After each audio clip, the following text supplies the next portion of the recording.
Setiap harinya panitera di Pengadilan Agama Garut setidaknya menerima 100 orang yang mendaftarkan gugatan perceraian. Lebih dari 80% penggugat datang dari pihak perempuan. Dampak pandemi COVID-19 diduga turut menyumbang keretakan rumah tangga terjadi dan sektor ekonomi yang terdampak menyebabkan pemilik usaha maupun perusahaan melakukan pemutusan hubungan kerja pada karyawannya, sehingga berdampak pada perselisihan rumah tangga karena himpitan masalah ekonomi. Salah seorang kuasa hukum yang biasa bertugas di Pengadilan Agama mengatakan akibat pandemi corona ini, warga yang melakukan gugatan naik signifikan.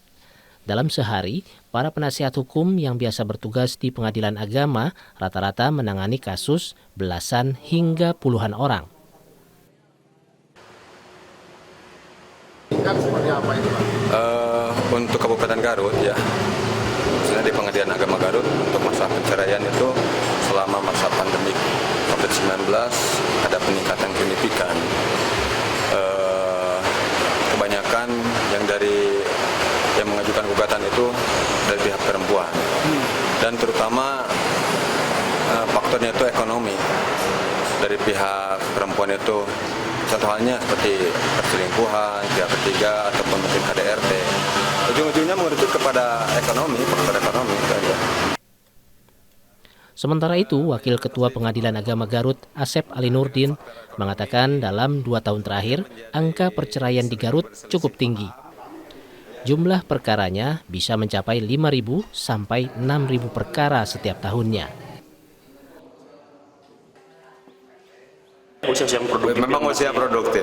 Ada juga sebetulnya yang usia di atas 50 bahkan 60, tapi itu persentasenya paling 2-5% lah. Secara kuantitas, Pak, dari tahun ke tahun ini angka perceraian ini memang tinggi gitu, Pak, di Garut? Iya, memang di Garut tinggi. Tahun kemarin itu sampai ke angka 6.000. Angka ke 6.000 untuk Iya. Rata-rata usia yang mengajukan perceraian berkisar antara 25 sampai 40 tahun. Hanya ada 2-5% usia 50 hingga 60 tahun yang mengajukan gugatan.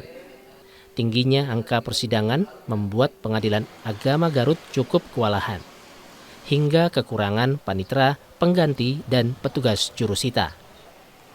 Ridwan Mustafa, Kompas TV, Garut, Jawa Barat.